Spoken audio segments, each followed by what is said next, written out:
صل على رسوله الكريم. أما بعد فأعوذ بالله من الشيطان الرجيم. بسم الله الرحمن الرحيم. عبس وتولى أن جاءه الأعمى وما يدريك لعله يزكى أو يذكر فتنفعه الذكرى. أما من استغنى فأنت له تصدى وما عليك ألا يزكى. وأما من جاءك يسعى وهو يخشى فأنت عنه تلهى. كلا إنها تذكرة فمن شاء ذكره في صحف مكرمة مرفوعة مطهرة بأيدي سفرة كرام بررة. سورت کا نام سورت عبس ہے. اس کے پہلے لفظ عبس و تولا. عبس سورت کا نام اور اس میں بھی تقریباً آخرت کا ذکر ہے، جس طرح پہلے سورت میں بھی آخرت کا ذکر گزرا ہے. اس سورت میں ایک واقعے کی طرف اشارہ ہے. حضور صلی اللہ علیہ وسلم تشریف فرما کے بڑے بڑے کافر آپ کے پاس آئے تھے تو آپ ان کو تبلیغ فرما رہے تھے تو آپ کا ایک صحابی آیا جو کہ نابینا تھا، دیکھ نہیں سکتا. حضرت عبداللہ بن مکتوم رضی اللہ عنہ. تو آپ ان کو تبلیغ فرما رہے تھے اور آپ چاہتے تھے کہ یہ بڑے بڑے کافر جو ہے یہ مسلمان ہو جائے، کیونکہ اکثر دیکھا کہ الناس علی دین ملوکہم، اکثر لوگ اپنے بادشاہوں کے دین پہ چلتے ہیں. کوئی بادشاہ ایک بات کر دیتے ہیں تو لوگ اس کے پیچھے لگ جاتے ہیں. اگر اس نے کہیں راستے میں نماز پڑھ لی تو بس وہ سارے لوگ کہہ رہے جی فلاں نے تو یہاں نماز پڑھی. فرمائے کہ الناس علی دین ملوکہم، اکثر لوگ بادشاہوں کے دین کے پیچھے چلتے ہیں. تو آپ صلی اللہ علیہ وسلم بھی یہ چاہتے تھے کہ یہ بڑے بڑے لوگ مسلمان ہو جائیں، اسلام کو پیدا ہو جائے گا. تو یہ صحابی ایک تو غریب بھی تھے، دوسرا نابینا. اب آپ ان کو تقریر فرما رہے تھے اور یہ صحابی آئے اور کہا کہ اللہ کے رسول علمک ما لم تعلم، مجھے وہ سکھائیں جو کہ اللہ نے آپ کو سکھایا ہے.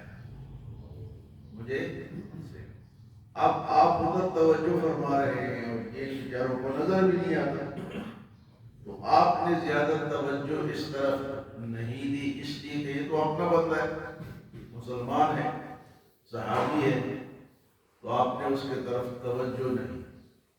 تو اللہ تعالیٰ کو یہ بات پسند نہیں ہے اور اللہ نے آپ کو تھوڑی سی سختی سے فرما دیا کہ عبس و تولا.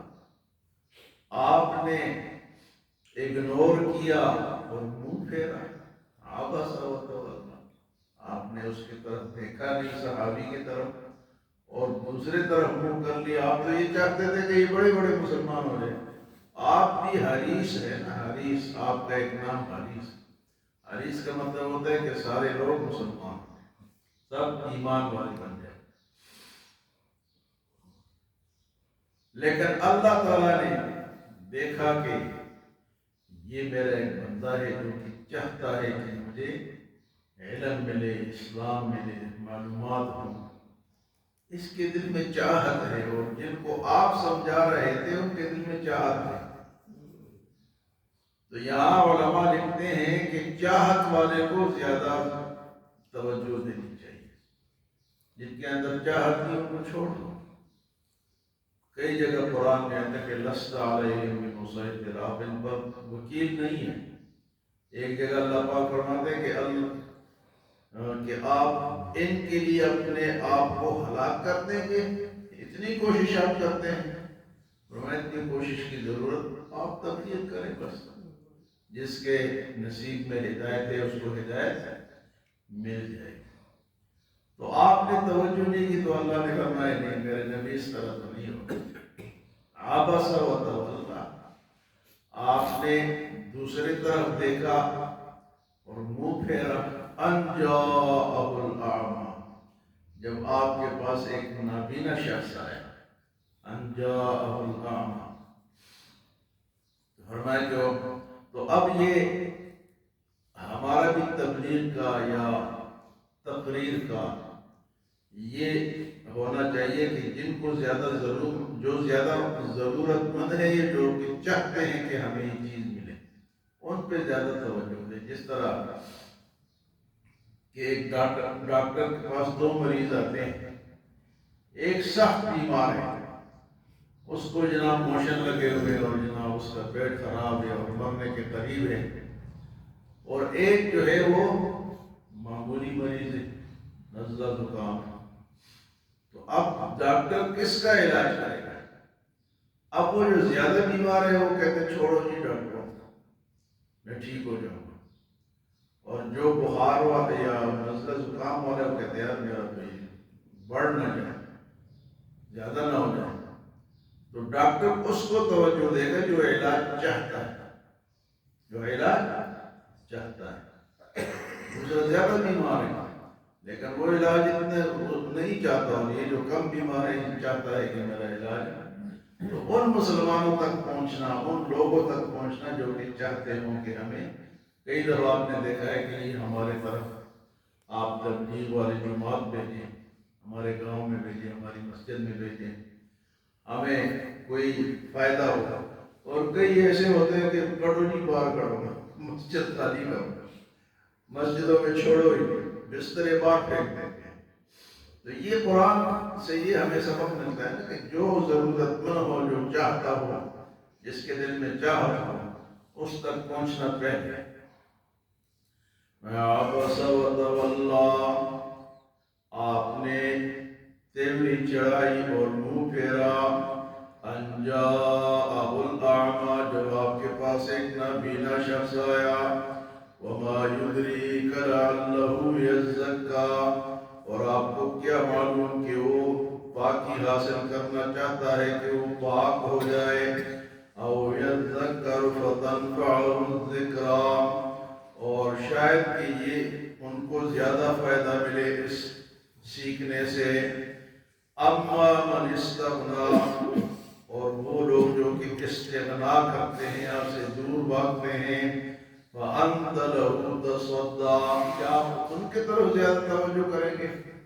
فأنت له تصدى، اما من استغنى، جو مستغنی ہے، جس کو دین کی ضرورت ہی نہیں ہے۔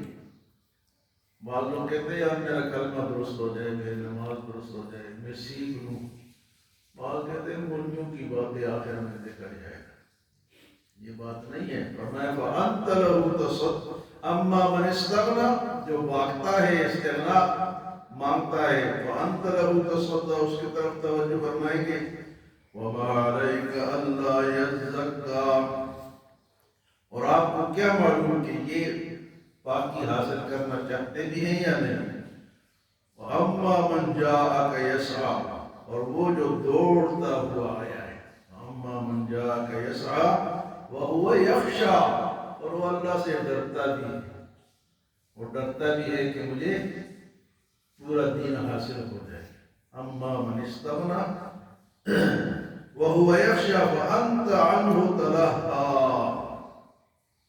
فرمائے کہ آپ اس سے اپنے سے دور نہ فرمائیں۔ کلا انہا تذکرہ، فرمایا خبردار آگاہ ہو جاؤ، یہ قرآن تو نصیحت ہے۔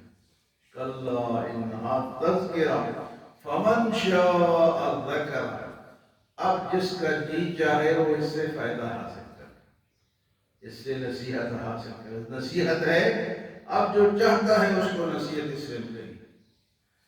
کلا انہا تذکرہ فمن شاء ذکر، اور فرمائے قرآن کیسے فی صحف مکرمہ، یہ عزت والے صحیفوں میں لکھا ہوا ہے، فی صحف مکرمہ مرفوعۃ مطہرہ، اور یہ کتاب بلند ہے اور پاک ہے، مرفوعۃ مطہرہ بأیدی سفرہ، اس کے لکھنے والے فرشتے جو ہیں کرام بررہ، عزت والے اور نیک فرشتے ہیں، جو کہ اس قرآن کو لکھنے والے ہیں، قرآن کو سمجھنے والے ہیں، قرآن کو حاصل کرنے والے ہیں، اس کے تو ایسے فرشتے کے لیے مقرر ہے۔ فرمایا کہ بِأَيْدِي سَفَرَا، یہ ان ہاتھوں میں ہے، ان فرشتوں کے ہاتھوں میں ہے، کرام بررہ، جو کہ عزت والے اور نیکی والے ہیں۔ تو یہ یہاں تک یہ اس میں یہ واقعہ بیان ہے۔ اور پھر جب حضرت عبداللہ ابن مکتوم رضی اللہ تعالی عنہ مجلس میں آتے تھے تو حضور صلی اللہ علیہ وسلم فرماتے تھے کہ یہ میرا وہ صحابی ہے جس کی وجہ سے اللہ کی طرف سے مجھے ڈانٹ پلائی گئی۔ آپ اس کی بڑی عزت کرتے تھے اور اس کو قریب بٹھاتے۔ تو خلاصہ یہ ہے کہ دین کی تڑپ جن کی زیادہ ہو، اللہ کو پسند، اللہ کو بڑے بڑے مالدار اور بڑے بڑے ہرناک قسم کے، اور جناب جو دین کو نہیں چاہتے، اللہ کو وہ پسند ہے۔ اللہ کو وہ پسند ہے، چاہے وہ مالدار ہے، چاہے وہ غریب ہے، جس کی چاہت، جس طرح صحابی کی چاہت تھی، حالانکہ وہ بھی نہ بولتا، لیکن وہ بیچارہ تو نابینا تھا، اس کو پتہ ہی نہیں تھا کہ کون کون بیٹھے ہوئے، حالانکہ بڑے بڑے ابو جہل، عتبہ اور شیبہ یہ بڑے بڑے بیٹھے ہوئے تھے۔ تو آپ اپنے طرف سے آپ نے یہ سمجھا کہ ان کو زیادہ ضرورت ہے کہ یہ مسلمان ہو جائے، مسلمان کو، اسلام کو فائدہ ہو جائے، لیکن ادھر سے جو تڑپ والا ہے اللہ کو وہ پسند ہے۔ تو اللہ کو کون سے والے پسند ہے جی؟ تڑپ والے۔ قرآن نصیحت ہے، سب لوگ قرآن کو پڑھیں، اس کو سمجھیں، اس سے نصیحت حاصل کریں۔ اللہ ہمیں عمل اور سمجھ کی توفیق عطا فرمائے۔